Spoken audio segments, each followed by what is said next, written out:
What's up YouTube and YouTubers, this is Dark Kefka. Today I'm doing a very unusual video. I am making a video response to Asian Eyes as to why I quit playing Yu-Gi-Oh! I thought it'd be better that I make a video response as opposed to just posting comments in the video. I quit playing this game in real life around 2 years ago. For me personally, I quit this game because it is nothing but a huge hustle. Now don't get me wrong, I've been playing this game since Legend of Blue Eyes. There was once a time where this game consumed my life so much to the point where I wouldn't even pay my bills on time just so I could buy booster boxes. Unfortunately, now I'm matured enough to understand that my bills are much more important. Thanks to Dueling Network and Yu-Gi-Oh! Pro, I can now play this game anytime I want without spending a penny. So I never actually quit playing the game, I just don't play it in real life anymore. To understand why I quit this game, let's go all the way back to 2008. This is when Konami really started to get greedy with this game. In the OCG, there was a powerful card known as Dark Armed Dragon. This card was a rare. Unfortunately, when this card came to the TCG, somebody in Konami thought it would be a good idea to bump this thing up to a secret rare. Not too long after Dark Armed Dragon's emergence, we went into a new format, Synchro, Stardust Dragon and Goya Garden. Ah, those were the days. The most terrifying deck of that era was a deck known as Teleport Dark Armed Dragon, aka Teledad. The main goal of this deck was to use cards like Destiny Draw and Lure of Darkness to reach your Dark Armed Dragon as much as possible, while at the same time using Emergency Teleport to summon Cravens on the field to make synchro plays, while putting dark monsters in your graveyard, summon Dark Armed Dragon, clear the board, and attack for game. Back then, you didn't have things like Effect Veiler, Battle Fader, and Max C, and so on and so forth. 9 times out of 10, if you summoned this card, you won the duel. You had two choices, either run this deck or get ran over by it. This led Dark Armed Dragon to become one of the most expensive cards in the history of the game. On average, you would spend about $200 just to get one. But guess what? You needed 2 of them. By the time you bought 3 Destiny Draws, 3 Allure of Darknesses, 3 Maliciouses, 3 Emergency Teleports, 3 Solemn Judgments, you spent your rent money. The price of these cards only got much more expensive as Teledad won 8 Shonen Jump championships in a row. The Phantom Darkness booster packs were in high demand. I really wanted to run this deck, but it was just too fucking expensive. Then a miracle happened. Konami announced the release of Gold Series 2. One of the reprints in this set was Dark Armed Dragon, and personally, I think Gold Rare looks better than Secret Rare. Rejoice, poor people, except for one minor detail. After they announced this, guess what happened on the very next ban list?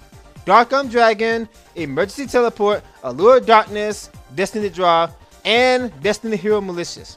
Fuck you, poor people. They specifically went after Teledad after the poor people could afford it. Around the same time, there was another card known as Crush Card Virus. In the OCG, this was a common in the Kyber Structure deck. A fucking common. Unfortunately, here in the TCG, it was once a Shonen Jump prize exclusive, meaning it was damn near impossible for you to obtain. The card eventually found its way to the Gold Series, but it was short printed. Even if you bought 10 boxes, you were not guaranteed to get one. But everybody wanted a Crush Card Virus. On average, this card would cost you about $300. Then a miracle happened. Konami announced the next Turbo Pack and gave us, the fans, the players, the opportunity to vote on which card we wanted in the booster. Crush Card Virus won by a landslide. Rejoice, poor people, we can all finally play Crush Card Virus. But no, fuck you, poor people. Yes, now that poor people can afford Crush Card Virus, all of a sudden this card is too powerful and they banned it. Of course, now the card sucks after the errata. I wasn't too butthurt about this because at the time, my favorite deck still remained untouched. I am of course talking about Light Swans. With Dark Strike Fighter banned and Gale limited to 1, there was really nothing standing in Light Swan's way. Suddenly, Light Swans won 4 Shonen Jump championships in a row. 2009 was indeed a Light Swan format. Unfortunately, you needed 3 charge of the Light Brigades. Without them, the deck sucks. Then a miracle happened. Stardust Overdrive Special Edition gave you easy access to Charge of the Light Brigade. Many people didn't care about JD because JD was way too expensive, and in all honesty, you really didn't need JD to win. Some people settled for 2 copies of Celestia. Summoning Judgment Dragon was not the power play of the deck. It's using Charge to search out Lumina and then swarm the field. After Konami made their money by selling these special edition packs, what do you think happened on the very next ban list? 1 Lumina and 1 charge of the Light Brigade. Yep, having only 1 Lumina and 1 charge completely killed the deck.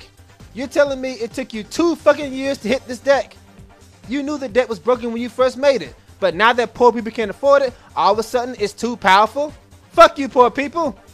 At this point, I realized the pattern that Konami was going in, and I left the game for quite a long time. However, I came back in 2011 because of the Exceed era, a time we will never forget. There was one card that people would kill to get their hands on. Tour Guide from the Underworld, the most expensive card in the history of the game since Dark Dragon, especially considering the fact that you needed 3 of them. This card was a TCG exclusive and a secret rare in Extreme Victory. When this card first came out, everybody was like, Matt, it's not that good, I don't want it. All of a sudden, she started winning tournaments, and then people realized how good the card really was. But by then, it was too late. The card got so damn expensive to the point where you had to trade pretty much a whole deck just to get one. Tour Guide quickly became the most popular card in the game, and you could not go to any tournament without everybody trying to get one. Unless you were poor, there wasn't a single deck in the game not running 3 Tour Guides and a Sangan. Eventually Sangan did get banned and the world was devastated, but it wasn't too difficult to find suitable replacements. At the end of 2011, Tour Guide found another partner in crime, Rescue Rabbit, Rescue Cat's younger brother. Konami thought this card was balanced by preventing you from summoning it from the deck and then banishing it once it uses effect. Gosako says hello. Play Gosart, banish your rabbit, summon Tour Guide to make Leviar, bring your rabbit back, and then go into your dinosaurs. Hello, Dino Rabbit format. Either run it or get ran over by it. Of course, Rescue Rabbit was a rare in the OCG. What do you think happened when it came to the TCG? Secret rare, $100 a pop. After a full year of crushing our wallets, Tour Guide and Rescue Rabbit finally got their reprints. What do you think happened on the next ban list? Semi-limited, both of them. Fuck you, poor people. My third favorite deck of all time started to emerge, Spellbooks. However, this deck was mediocre at best, until a card known as Spellbook of Judgment was made. This card was a common in the OCG, and boy did they have fun with this card over there. Of course, this card is dumb, and here in the TCG, it got bumped to a secret rare, $80 a pop. After we spent all our money on 3 Spellbook of Judgments, 3 High Priestesses, 3 Spellbook of Secrets, 2 Fates, Blue Boy, Big Eye, so on and so forth, what do you think happened on the next ban list? Spellbook of Judgment got banned. I spent over $500 on this deck, and then once I finally completed it, Spellbook of Judgment got banned. The deck now sucks. I expected this card to be at least limited because it just came out, but no, they outright fucking banned it. We didn't even have time to use this damn thing. Moving on to the Elemental Dragons. Oh, these monstrosities.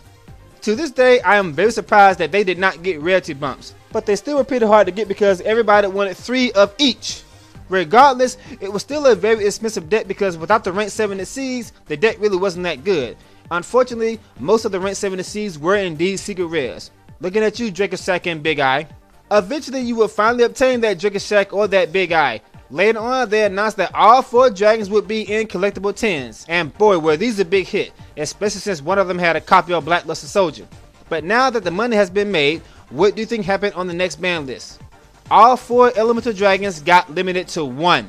But it seems that even this wasn't good enough, because simply playing one of these cards can turn the duel around. Nowadays, all 4 of them are banned. I've been putting up with this shit for the longest time now because I really love this game, but then Konami made a dick move that I can never ever forgive. Legendary Collection Joey Wheeler. This set was probably the worst reprints of all time and nobody gave a shit about it. Konami thought, how the hell can we get people to buy these packs? Hey, I got an idea. Why don't we put 6 cents in this set and then let's unban the card?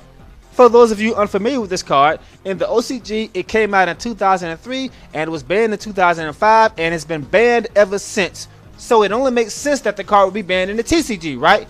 But nobody would want this card if the card was banned. In the middle of the format, Konami unbanned this card. This was the only change on the list. Of course, the card was indeed short printed. I bought a whole box and I only pulled 1. The card sold for about $40 by itself. Now that the money has been made, what happened on the next ban list? They immediately rebanned 6 cents. Fuck you, Konami. They only put that card in the set just so that people would buy these packs because nobody gave a fuck about it at first. For me, this was the straw that broke the camel's back. OCG cards finally coming to the TCG and then getting banned shortly after. Common and rare cards in the OCG getting secret rarity bumps in the TCG. Reprinting power cards so poor people can't afford them and then getting banned right after that. making highly anticipated cards YCS prizes only. This shit has happened more times than I can count, and I'm fucking sick of it. Many people are fucking sick of it.